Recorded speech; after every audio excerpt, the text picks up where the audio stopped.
You're locked in. Code, text, or design systems floating perfectly in your mind. Then, a 10-second Slack ping. You answer it. You look back at your screen. The screen is the same, but the matrix in your mind is gone. Dead.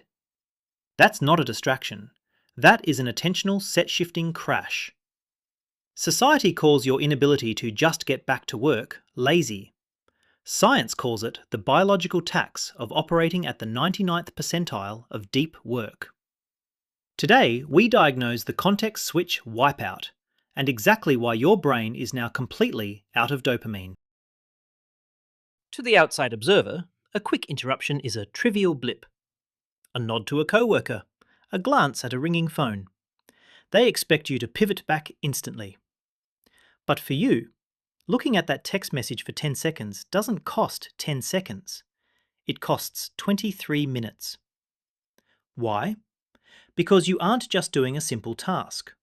You are actively holding a wildly complex, interconnected mental model in your working memory. When your central executive drops the system to look at a ping, the fragile scaffolding simply evaporates. You aren't paused, you are biologically wiped out. Psychologists call this the collapse of the episodic buffer. According to Baddeley's multi-component model, working memory isn't a hard drive, it's an active mental workspace. Average brains hold about 4 simple chunks of information. But you? You push intrinsic and germane cognitive loads to the absolute evolutionary limit. You hold massive, cascading systems simultaneously.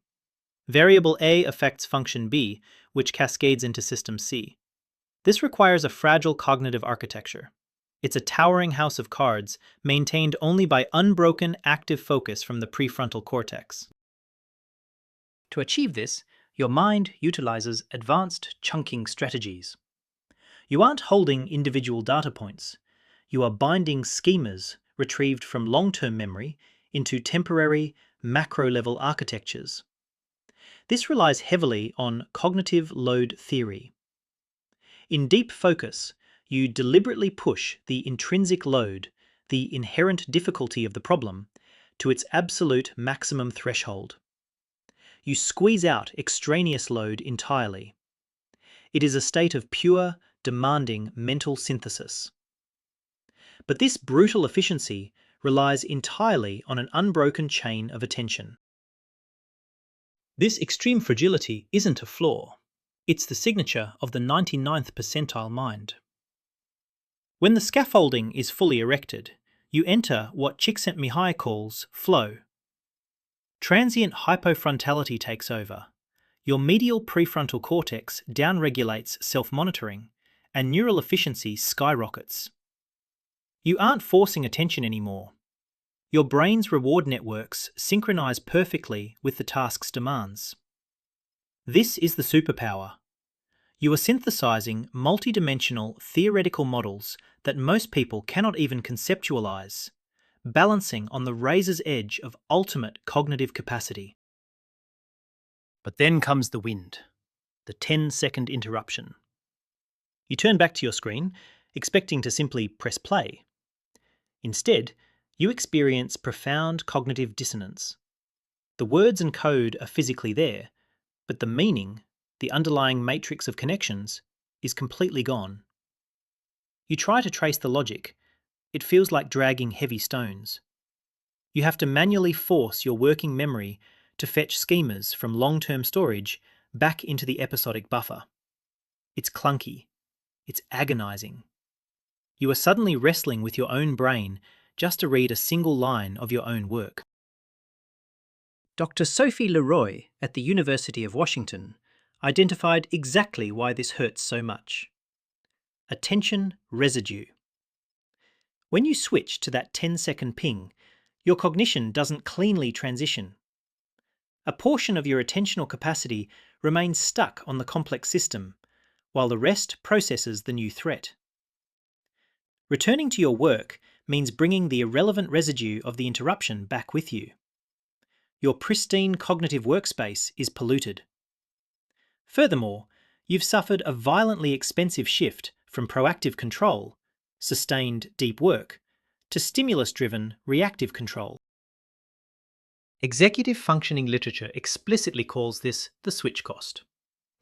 Arthur Jersild proved back in 1927 that abandoning one attentional set for another causes severe mental friction. But traditional research uses simple tasks like sorting cards by colour. When you are switching from a multidimensional system architecture to a Slack message, the switch cost becomes exponential. You are forcing the prefrontal cortex to abruptly dump thousands of interconnected schemas just to process a trivial social cue. The biological math of task switching simply does not work in your favour. There is a fascinating psychological paradox here. The greater your capacity for holding complex systems, the more devastating the interruption. An average worker doing linear data entry suffers a minor resumption lag because their mental model is flat. Your model is a towering replica of the Eiffel Tower made of cards. A gust of wind destroys hours of precise, interconnected mental binding. The psychological devastation you feel is directly proportional to the immense complexity of the model you just lost. It's not a weakness, it's the unavoidable asymmetry of high-level synthesis. So you sit there staring blankly at your monitor. The intention is there, but the execution fails completely. You start reaching for your phone, you check social media, you want to get back to the deep work, but an invisible wall stops you. You berate yourself, mistaking this paralysis for laziness, burnout, or a lack of discipline. It's none of those things. Your brain has just executed a subconscious cost-benefit analysis based on the psychological theory of cognitive demand avoidance. And the verdict is devastating. You are neurochemically bankrupt. We must talk about dopamine. Not as the pop culture pleasure molecule, but as the absolute currency of cognitive effort. In the mesolimbic pathways, dopamine fuels incentive salience. It's the budget your brain uses to endure the discomfort of high cognitive load. In flow, every successful connection triggered a reward prediction error, giving you microdoses of dopamine to sustain energy. But the interruption stopped the drip. Now your prefrontal cortex calculates the immense top-down executive effort required to rebuild the entire mental model from scratch without that dopamine fuel. Rebuilding the fragile scaffolding of deep focus costs dopamine you literally no longer have. Research by Boxham and Topps on mental fatigue proves this is fundamentally a dopaminergic phenomenon. Striatal dopamine depletes, and the brain shifts its preference away from task-directed effort toward taking a break or seeking novel, low-effort rewards. Your brain loudly signals, the cost of rebuilding this mental model is too high. The reward is too far away. Abandon task. The context switch wipeout is not a choice. It is an absolute biological shutdown to preserve energy. This extreme response is deeply intertwined with neurodivergent phenotypes. Many 99th percentile system thinkers rely on hyperfocus, an intense lock-in state that compensates for underlying executive dysfunction. Because transitioning into hyperfocus requires massive neurological effort and highly specific environmental triggers, breaking that state is doubly catastrophic. Your brain features sticky attention designed for obsessive, uninterrupted problem solving. This isn't a deficit, it's specialized hardware designed to crack systems normal brains can't even hold in active memory. Understanding the brutal biological reality of the wipeout is the only way to defend against it. Traditional time management advice, like the Pomodoro technique, is woefully inadequate for you because it enforces artificial context switches. You cannot out-willpower an attentional set-shifting crash. Instead, you must shift your strategy entirely to radical environmental shielding. If the biological cost of set shifting cannot be overridden, the interruption simply cannot be allowed to occur. Asynchronous communication protocols and zero notification environments are not luxuries, they are mandatory. If an interruption is physically unavoidable, you must externalize your working memory to mitigate the resumption lag. Take 30 seconds to jot down the exact state of the mental model before addressing the threat. I was about to link X to Y because Z is failing. This acts as a cognitive save state. Psychologically, you are bypassing the episodic buffer entirely and providing your central executive with an external map to rebuild the scaffolding. This significantly lowers the cognitive effort, artificially reducing the dopamine tax required to cross the threshold back into the flow state. Stop gaslighting yourself when the wipeout occurs.